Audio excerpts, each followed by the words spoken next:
Tukang kayu tua yang miskin itu berkata kepada istrinya, "Dengar, buatkan aku roti jagung supaya aku tidak perlu pulang untuk makan siang dan bisa terus bekerja di hutan sepanjang hari." Tapi begitu ia mulai menebang kayu, tiba-tiba muncul anak iblis dan mencuri roti dari dalam tasnya. Di neraka, ayah iblis melihat semuanya dan marah besar. Ia memanggil anaknya dan menegurnya. "Tidakkah kau tahu, mengambil tanpa izin itu mencuri? Sebagai hukuman, pergilah melayani tukang kayu itu selama 3 tahun." Namun ketika anak itu datang dan menceritakan semuanya kepada tukang kayu, orang tua itu sama sekali tidak marah. Sebaliknya, ia tersenyum dan berkata, "Tidak apa-apa anak, selama perutmu kenyang itu sudah cukup bagiku." Mendengar itu, anak iblis merasa malu. Tukang kayu menolak membiarkannya bekerja. Jadi anak itu berjalan agak jauh dan mulai berbuat sihir. Sejak pagi, si kakek baru sempat menebang satu pohon, tapi anak itu membersihkan seluruh hutan dalam hitungan detik. Ia menumpuk begitu banyak kayu hingga 20 ekor lembu pun tak sanggup menariknya. Lalu ia mengangkat tukang kayu ke atas tumpukan, mengangkat semuanya, dan membawanya pulang seolah-olah tidak ada beratnya. Kayu itu cukup untuk seluruh desa, dan tukang kayu mendapat banyak uang. Keesokan harinya mereka pergi menghadap raja untuk bekerja. Raja memberi mereka tumpukan besar gandum untuk dibersihkan, pekerjaan yang biasanya memerlukan 100 orang selama berbulan-bulan. Tapi anak itu hanya menghentakkan kakinya beberapa kali, dan boom, seluruh tumpukan sudah bersih bahkan tersusun rapi. Raja kagum dan bertanya, "Hadiah apa yang kau inginkan?" Anak itu hanya menjawab, "1 karung gandum besar saja." Raja tertawa dan berkata, "Baiklah, kau bisa datang mengambilnya kapanpun. Tak ada yang akan menghentikanmu." Mendengar itu, anak iblis pulang, mengumpulkan tirai-tirai tua dan spray robek. Lalu seminggu penuh menjahitnya menjadi sebuah karung raksasa. Saat mereka membawanya ke istana, para menteri terperangah melihat ukurannya. Karung itu dibuka dan para pelayan menuangkan semua gandum. Tapi bahkan sebelum setengah penuh, seluruh persediaan habis. Para menteri panik dan melapor kepada raja. Tapi raja hanya mengangkat bahu. "Janji tetaplah janji." Dalam hati ia berpikir,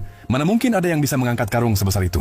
Ia bahkan memerintahkan agar persediaan gandum lama juga dituangkan. Namun tetap saja karung itu tak penuh. Anak iblis hanya mengikatnya erat, mengangkat ke pundaknya, dan membawanya pergi seperti tidak ada bobotnya. Pada hari ketiga, mereka pergi membajak ladang besar milik seorang tuan tanah. Pekerjaan yang biasanya butuh setidaknya 100 pekerja. Anak itu membeli 2 anak sapi dari pasar, mengikatnya ke bajak, dan dengan sedikit sihir, kedua anak sapi itu membajak tanah lebih cepat daripada 12 lembu perkasa. Semua orang terkejut dan memohon agar tuan tanah membeli anak sapi itu. Anak iblis setuju, tapi hanya dengan imbalan 12 lembu dan sebuah keranjang penuh emas. Tuan tanah menerima, tapi ketika para petani mencoba menggunakan anak sapi itu, mereka tak bergerak sedikit pun. Tuan tanah memanggil anak itu dengan marah, tapi anak itu hanya memegang bajak dengan satu tangan, memberi pakan dengan tangan lain, dan seketika anak sapi itu kembali berlari seperti roket. Tuan tanah pun terdiam. 3 tahun pun berlalu. Pada akhirnya berkat anak iblis itu, tukang kayu tua yang miskin kini memiliki emas, gandum, kayu, dan lembu lebih banyak daripada yang pernah ia bayangkan.